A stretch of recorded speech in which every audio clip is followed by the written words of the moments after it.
Ermənistan bütün dünyaya car çəkirdi ki, artıq sülh müqaviləsini imzalamaq üçün heç bir problem yoxdur.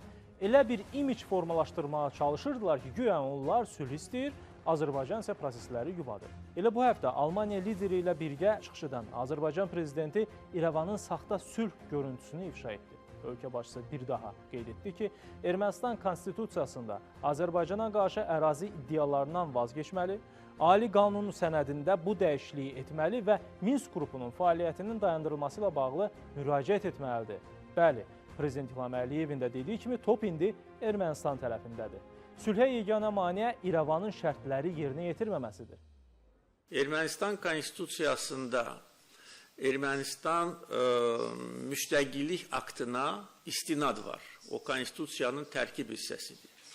Orada isə Azərbaycanın hüquqi, tarixi ərazisi Ermənistanla birləşməsi haqqında müddəa var.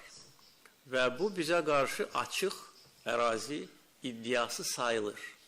Ona görə Ermənistan konstitusiyasından bu bəndin çıxarılması bizim legitim tələbimizdir.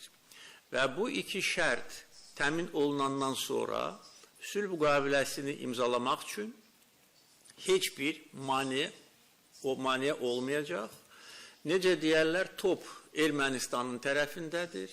Əgər bu doğrudan da Ermənistan sülh müqaviləsini imzalamaq istəyirsə, Azərbaycanın bu iki legitim şərtini qəbul etməlidir.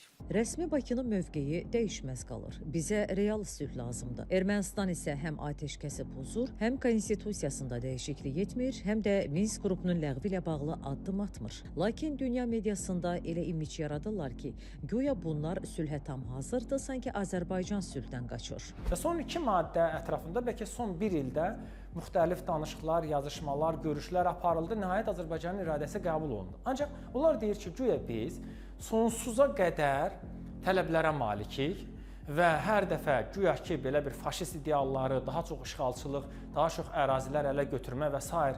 maksimalist ambisiyalarına malikik.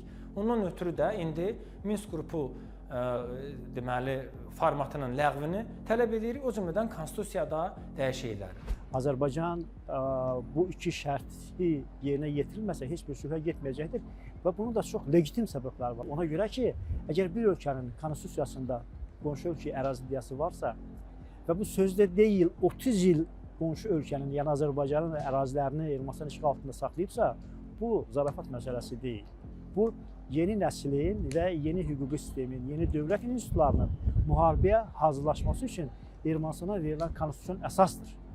Bu varsa demək sülh yoxdur.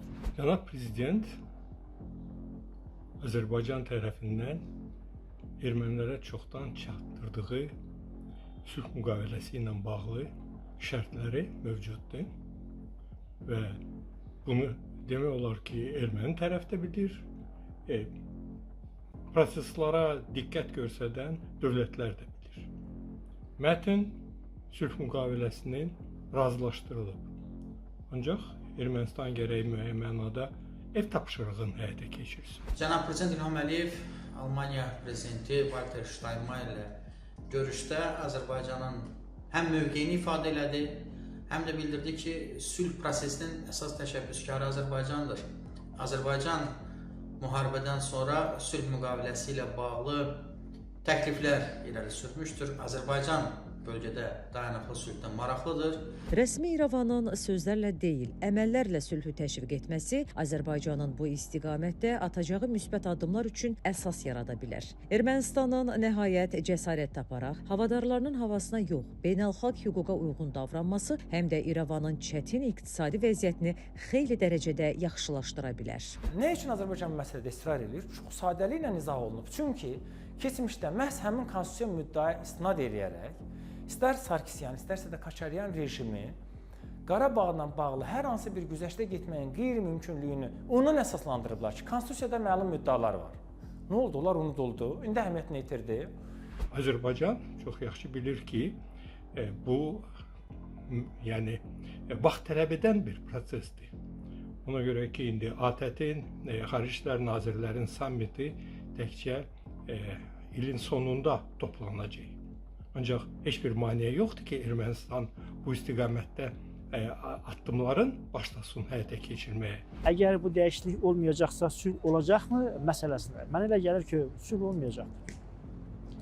Çünki Azərbaycan formal olaraq hansısa kağız parçasına sülh adı altında imza atmaq istəmir. Azərbaycan real sülhün əldə olunmasında israrlıdır və real sülhü yaradacaq şərtlər olmasa Azərbaycan əsla və əsla demək sülh müqaviləsinə imza atmayacaqdır. Ermənistan məhz Azərbaycanın tələblərini tam və hər tərəfli surətdə icra etməlidir. Bunun üçün heç bir əhəmiyyət kəsb etməyən Minsk qrupunu buraxmaq, yeni geopolitik reallıqları qəbul etmək, revanşizmdən imtina etmək və eləcə də Ermənistan konstitusiyasında Azərbaycana qarşı hələ də saxlanılan ərazi iddialarına son qoymaq lazımdır. Azərbaycanın şərtləri sülh prosesini davamlı və ədalətli bir şəkildə həyata keçirmək üçün labüddür. Rəsmi Bakı qətiyyətindən əsla vaz keçməyəcək. Çünki yarımçıq sülh olmur. Bütün şərtlər öncədən yerinə yetirilməlidir ki, İrəvanın sonradan nala mıxa vurmaq, müxtəlif siyasi manevrlər etmək imkanları qalmasın.